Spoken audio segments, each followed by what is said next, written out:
Hello and welcome to the Nature Garden Podcast with me, Carl Steinson, and the Weekending Show team from Lionheart Radio. Thanks for joining us on a canny wee wander down the garden path and country lane with the birds and the bees and the flowers and trees.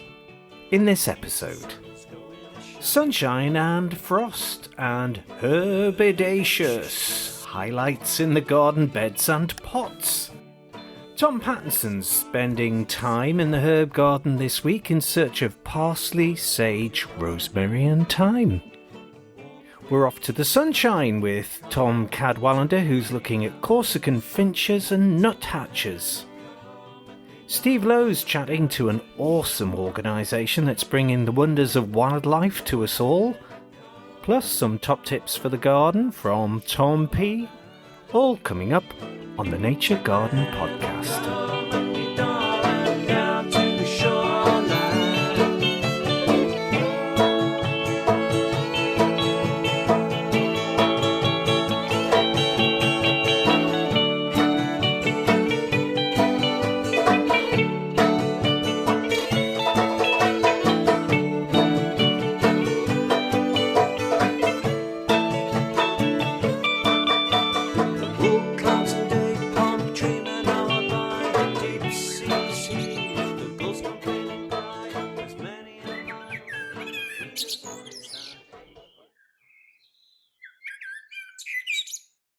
Now, I wonder where Tom is. Ah, there he is. He's put on his finest cambric shirt and Simon and Garfunkel turtleneck sweater, I see, as he follows the herby path of a famous folk ballad.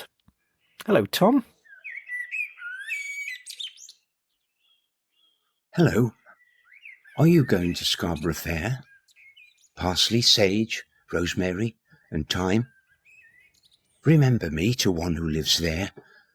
She was once a true love of mine. You've probably guessed by now. I'm talking about herbs today. But before that, I thought, what's the meaning of that song? What's happening? What's the story? Well, it's a fairly straightforward story about unrequited love. For my lovers, one of them is going to Scarborough Fair. The other one is certainly not. Don't want to bump into him or her. So they're giving a message. But the message is about some tasks that have to be performed before they can have a reconciliation. And you might have guessed also that those tasks are almost difficult. Let's look at the tasks. Tell him to make me a cambric shirt, without no seams, no needlework. Impossible. Have him wash it in yonder dry well, where ne'er a drop of water e'er fell. Tell him to find me an acre of land, between salt water and the sea strands. Tell him to reap it with a sickle of leather, and gather it all in a bunch of heather. Oh my goodness. If this lover gets through that, they deserve to have a reconciliation. So, what's the words mean? What's so special about those 4 herbs? Well, my guess is, and I think others feel the same, parsley is about joy. Sage is wisdom, of course, sage wisdom. Rosemary is always for remembrance. And thyme is courage. Let's have a look at parsley. We've grown it for years in this garden. We've grown all 4 for years in this garden. Lovely to have them around. Add to them, just add that little something to a special meal, or any meal for that matter. We generally raise parsley from seed. And the seed, like certain seeds, has this inhibitor. So I soak it overnight to break that down so it's free to germinate when it feels like it. If you sow parsley without soaking it beforehand, sow it into a drill in the garden, you can sit and wait for up to 6 weeks, believe it or not, before it shows signs of germinating. Some say because it spends 6 weeks with the devil and gets sick of the devil's company and decides to join us on earth. If you want to sow it and get it germinated quickly, I discovered some time ago, if you empty the contents of the packet into an 1/8 cup of warm water and let them seep overnight in that, next morning, sow them. Put them into the compost, of course, and put them into a temperature of around 15 to 20 Celsius. Within a fortnight, they'll have germinated. This works for me. You know the score with germination. Most things we sow, vegetables outdoors, vegetables in the greenhouse, ornamental plants, seeds, seem to take an age to germinate, but in actual fact, some will pop up within 7 days. But after 14, we start to fret a bit. Well, that's the best way of dealing with parsley. We use the curled leaf type as opposed to the fat leaf type. It's hardy, tough as anything. Sow in its cell trays, planted out about now, generally beginning of May, into the open garden, special spot for you, or on a herb bed. Leave it in there through summer, autumn, winter, until the following spring. Last year's sowings, tough as anything, we're still harvesting from them, just as these new ones, new generation of parsley, are ready to go out. It's a biennial, so the second year, like all biennials, or most biennials, it sends up a flowering shoot. We don't need that, we don't want that. But don't waste the old plant, chop it up and put it on the composting facility. More of this shortly. Community projects can make a huge difference to our lives, and Steve Lowe's been meeting a company that's greening our towns and cities and organising some amazing wildlife experiences in the north. Lovely day here today up in Benwell. Been at the Nature Garden today, and I've been joined by Kane Scrimger. Hi, Kane. Hello, Steve. You all right? Yeah, I'm good. Yeah. Now you set up and manage Wild Intrigue. Is that right? That's right. Yeah. Little CIC in the east of the city. Tell us a bit more about it, mate. So we do all sorts. So we do wildlife experiences. So that's front side. So from beaver safaris at Walton to stuff with the tank kittiwakes and breakfast for red squirrels with Forest Baby Haweswater. Excellent. But we also do more and more community projects. So we've got a wild oosebane project where we're looking at the wildlife in the Lowe Oosebane Valley. Yeah. And trying to sort of raise the profile of wildlife, but also protecting and enhancing what we have. Yeah. So you've been working with the city council and people like that as well. Yeah. So it's been working in the parks at City Stadium. Yeah. And this year, with over 500 people, we've managed to convert 4,000 square metres of grass into wildflower meadows. Wow, that's fantastic. Yeah. I mean, we need to do more of that as well, don't we? You know, Definitely. The amount of money that's spent on grass cutting. Yeah, proper. And it's like we've done it from 20 years worth of butterfly data from Mike Jeffries. So and Heather got bats on a bat survey, and they're flying over the no more way section of the council. Okay. And she got a video and sent it in, and they were like over the moon that the work that they'd put in was working. So it opened the door for us to do it. But we've done it for the wildlife. But in reality, I was up there checking the flowers as you do. It was growing like millimetre by millimetre by. And then I went a day and there was flowers out. And I heard this right racket behind us, and I turned round, and it was a little girl on a bike. And she was pulling a full-on Yui, and she'd threw her bike down, and then she'd knelt on the ground, and she'd sniffed a flower. Oh, wow. So, like, all this for wildlife, but the people benefits have been absolutely massive as well. Which is really important, isn't it? You know, especially in an urban conurbation. I mean, you know, obviously the broadcast generally goes out in the Northumberland area, although it's now online, so anyone can pick it up. It's digital, so anyone can pick it up. But actually, these are lessons that could be applied in Blythe, in Ashington, in Morpeth, whatever, aren't they? Definitely, because it's. I think we've had people from the Star and Shadow say like it feels like they're in the countryside because it's not all flat anymore. It's got textures and colours and we're more paths through them, and like you've got to have that sort of cue to care that they're being looked after. Absolutely. But if you've got that, you can have them as wild as you want, and it's just more interesting place to walk through, and people divert and have a commute through the park instead of walking along the path. Well, then we're standing in an urban area, and it's a little green oasis here, isn't it? Proper, yeah. Yeah, no, I mean, can't actually see out of it at the minute. But, yeah. But there's loads of birds and all sorts of stuff there going on queue.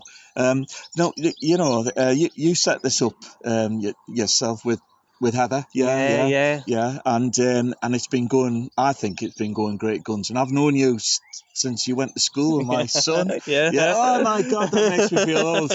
But I've got to say, more power to your elbow for taking on an initiative like this and making it happen. Thank you very much. You deserve all the plaudits that you get. Thank you. Well, you know yourself, like nature, it's always varied and it's always different directions and different things to do. And you've just got to go with the flow, don't you, and follow them different paths. And, yeah. Well, it's funny because this week I was trying to run a moth trap, and I put moth trap in because I was having problems with my battery, and Heather's blog came up about moth trapping. So it just shows you kind of, everything's connected, isn't it? It is, yeah. And the more of us who are doing this sort of stuff and promoting it, Definitely. particularly to the man in the street who maybe doesn't know anything about it and is a bit frightened of it sometimes, because you don't know what something's called or whatever. Yeah. I mean, you're a bird watcher. You know that some bird watchers potentially can be a bit sniffy. If you hear something, you don't know what it is. It's a bit one-upmanship, isn't it? But actually, bringing it down to the man in the street's really important because otherwise you've got nowhere to go with it. Definitely, and it's only like a little bit of knowledge you need to pass on and being present. But like bird watching's like this massive gain in popularity, and it's not because of all that what traditional bird watching as we see it. It's because people just want to be outside and look at birds. They don't even necessarily need to know what they're looking at. Absolutely, no. And there's all sorts of apps and stuff that can help with that now. Definitely, Merlin, for instance, which is great. It picks up things that you can't even hear yourself. So that's great. And so what's on the horizon next then? So we've got a lot of wild husband things coming up, but we're at the lovely Scotswood Garden today to pick up some plants for the Shieldfield community. Oh, brilliant. And we're also doing stuff for the Biker Community Trust, looking after their raised beds as well. So busy as always, all different things, but it's always exciting. And how do people find out more about you? So you can currently look at wildintrigue.co.uk, but hopefully by the summer we'll have a Wild Husband website as well, so you can find out more about that project. Excellent. Thanks very much, Kane. That's absolutely brilliant. More power to your elbow, mate. Thank you very much. Canny. Cheers, Steve. And you can find out more about Wild Intrigue and their wildlife experiences at wildintrigue.co.uk. That's wildintrigue.co.uk. Antmint and Tarragon the Dragon might mean something to you if you're of a certain age, and Parsley the Lion as well, of course, so yes. Let's get herbidacious again and join Tom in the herb garden. Continuing with my Scarborough Fair quartet of herbs, let's look at sage. It's a perennial, can last roughly for about 4 years, maybe 5. It becomes woody by then, but it's so easily raised from stem cuttings, taken July, August, any time there's soft growth, new growth there. Root fairly easily in water or in gritty compost. So the plan is, buy yourself a small plant, you see, and then you've got it for year after year. You keep on taking cuttings each year, possibly pass some on to friends. It's got some super varieties, not just green. Not that there's any problem with that. It will send some flowers up as well, of course. But there's a golden one and a golden variegated. Oh, I love that, the variegated types. So sage is a fairly useful herb to have around in the garden. Rosemary is so colourful. Those blue flowers, they're starting to form and it's just May. And then there'll be a repeat performance sometime during the summer. That's later summer, that is. And just whatever mood the weather's in or the plant's in, sometimes we have 3 performances of flowers. But it's not the flowers we grow it for necessarily, attractive though it is. We grow rosemary for those little shoots that go to join a meal. It's a decorative plant. There's a beauty called Jessop's Upright, which as the name suggests, has quite a lot of upright growth. And I've grown that for some years now. Good prune now and again, but it responds. If it goes into fairly old wood, it does respond. Look down the stem and see where the tiny shoots are trying to come out. Prune back to those if it's a really older variety, but keep taking young cuttings again, as you did with sage. Thyme. Oh, again, there's some beautiful varieties, not just the green. There's the golden, there's a silver leaf thyme, and the fragrance that comes from it. I just love those. And always there for you, a perennial, of course, and lasts a few years with you. You can take small cuttings, just about something like 3 to 4 centimetres long, as you would cuttings of heathers, winter heathers, or summer heathers for that matter, and they will root from cuttings. So, what have we got apart from parsley, sage, rosemary and thyme? There's such a choice. In this garden, we have the golden balm. Melissa is the botanical name. We have the silver leaf balm and the golden balm. And it's such an attractive plant in the mixed border out there. And also, I remember my mum years ago used to make sponge cake, and she'd get the leaves of golden balm and put them into the base of the tin, so that the fragrance from them came through with the cake, which was absolutely super. Golden balm is spreads just like garden mint, but it's not as invasive, and you can split it up at this time of year. Getting a bit late now, but it'll still take it if it's not growing too tall. Divide it up to propagate it. Mint is a very similar type of plant, mentha. There's the wandering roots to consider, of course. Our new potatoes are on course now to be delivering for the pot in the kitchen last week in June, which is traditional around here in Northumberland, and couldn't dream of taking them without mint leaves going in, the spearmint. But there are some very decorative mints, apple mint, and a whole range of them, various fragrances. But best to grow them in a container, confining the roots, because they'll spread, and you'll have a mint problem before you know about it, growing like a weed. Borage is just an annual, but what a beautiful annual. The flowers are blue with a black stamen, reproductive part of the flower in the centre there, and black stamens. And the thing I like about them is the bees and the butterflies love them. That's one thing. But the other is, if you rub the leaves, it's pure cucumber fragrance that comes from those leaves. It's amazing. A cucumber, just rub the leaves and get them. We bought a packet years ago. I'm talking years ago, and she keeps resowing itself every year, just an annual. Then there's the oregano, the marjoram, oregano, golden, almost pale green golden leaves. The bees and butterflies love that. But above all, my favourite is the tarragon, the French tarragon, that is, Artemisia dracunculus. Never forget that name, because I just love it on chicken, some chicken. Put the little pieces, the tips, in with the chicken. Just brilliant. Oh my God, my mouth's watering with talking about these herbs. There's so many more to choose from.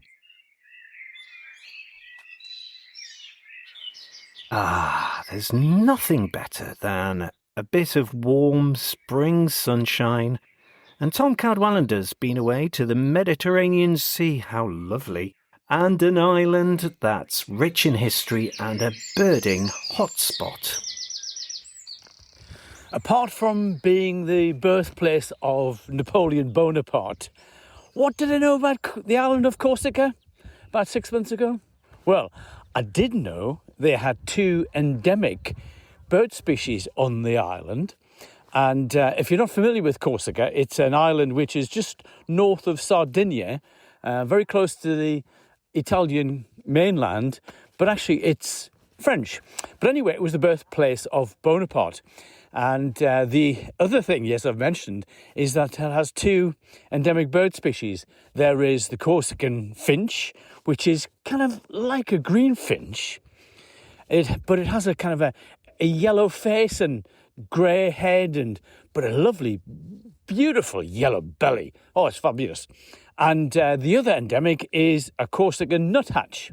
It's the same shape as one we're familiar with in this country, but it's much more muted in its colours, but it has a black cap, and and both of these species actually live in the highlands, the mountains, in the pine forests of the mountains. And me being me, I just wanted to see those two birds. So I've just come back from Corsica, having seen those two birds, and quite splendid they were. The other thing I've noticed about Corsica is that it was the kind of a focal point of lots of bird migration. The Mediterranean is a body of water, obviously, and it stands between Northern Europe and Africa.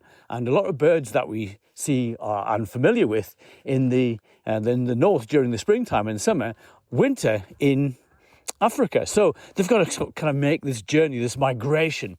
And the added bonus was actually seeing this migration taking place. Lots and lots of our summer visitors are already in. However, we did see a number of other species which are on their way. Species like common sandpiper. Common sandpiper is a wading bird that breeds in our upland streams and waterways. And it's quite a familiar noise they make. They're only about sort of 4 or 5 inches tall, but they have this lovely bobbing motion as they follow along the riversides and upland streams and things. So they're coming through.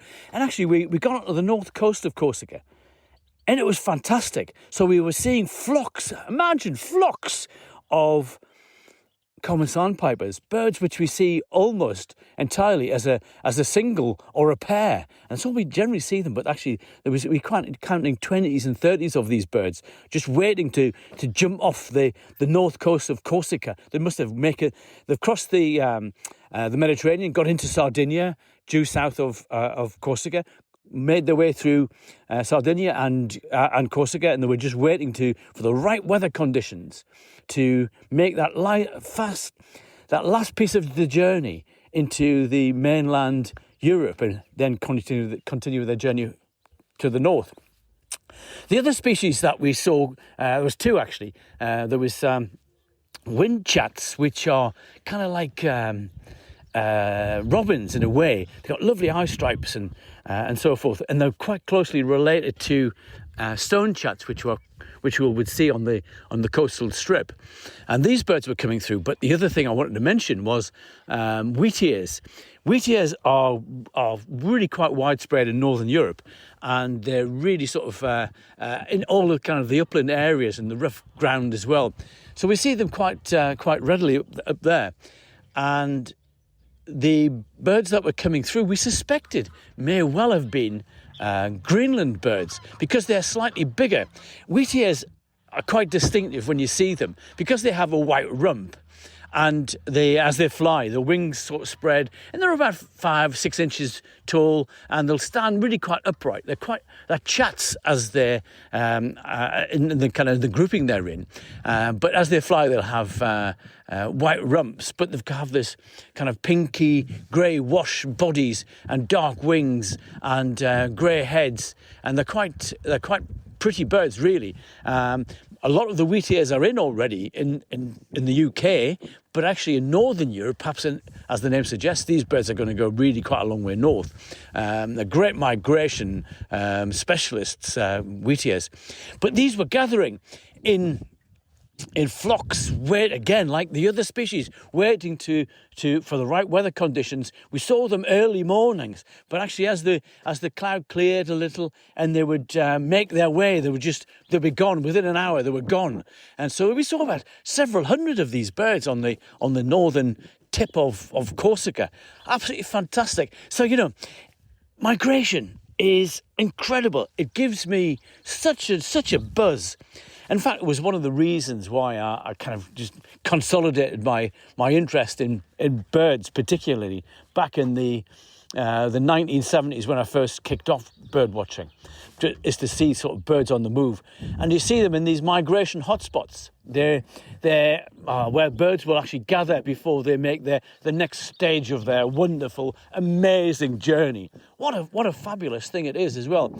And you know, there's just a wealth of other species which are kind of there and thereabouts. We were picking up on nightingales.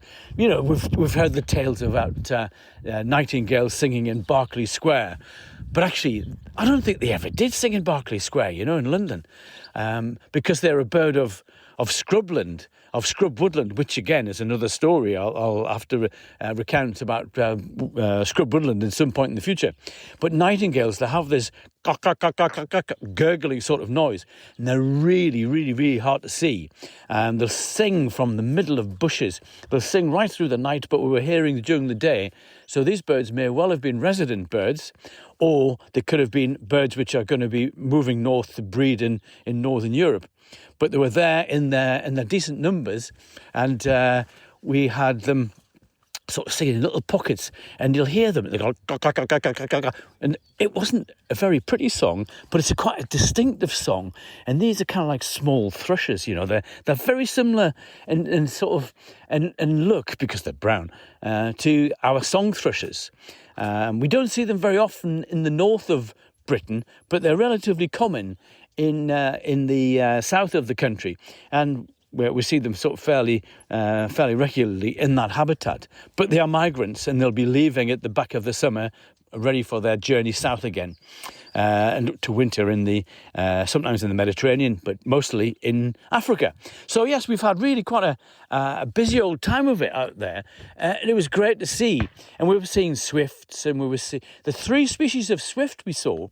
There was the pallid swift, which is a very pale, as the name suggests, pale swift. The alpine swift, which is almost twice the size of the common swift that we see in the UK, and they have a white belly. And then we saw the common swift, the one that we're familiar with. And they all have the habit of screaming, and you know, as they fly down there through the alleyways, and particularly around the Mediterranean, you see them in the old towns, and they'll scream. So there, we saw those birds too. But there was just a wealth of other species, and it was great fun. So yes, my spring holiday was very, very pleasant at the birthplace of Napoleon Bonaparte, with Corsican finch and Corsican nuthatch. But the wonders of bird migration in the Mediterranean, seeing that firsthand, you know, these birds are travelling thousands of miles, but seeing that firsthand was something special. It was wonderful. So yes, just try to read up a little bit if you can about bird migration, and you'll be amazed at some of the stories. It makes the hair, even just talking about it, makes the hairs on the back of my neck just stand on edge. Wonderful stuff. Speak to you next time, folks.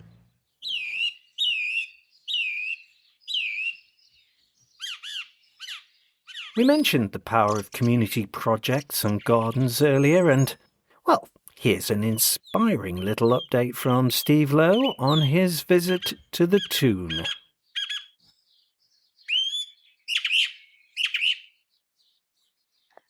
Well, I'm here in Scotswood Community Garden at the minute. It's Saturday, and it's a beautiful day at the moment. And I've just spent the last hour and a bit chatting with people from various gardening projects around the northeast, and particularly with staff at the centre who've been growing plants on for community garden use.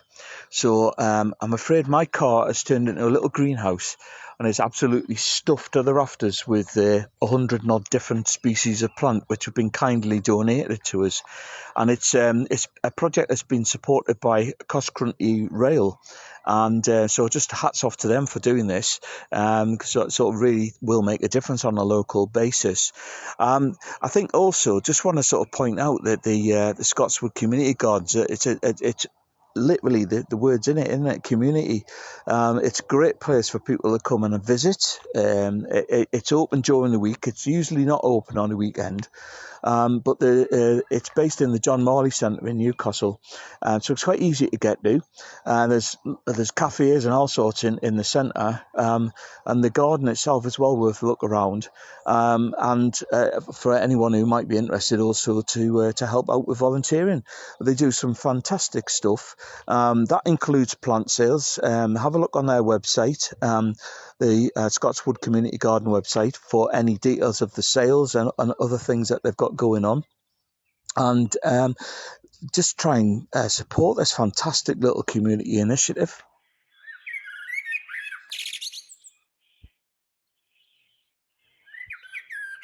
And to the sound of War Blackbird, here's Tom with some things to be getting on with in the garden this week.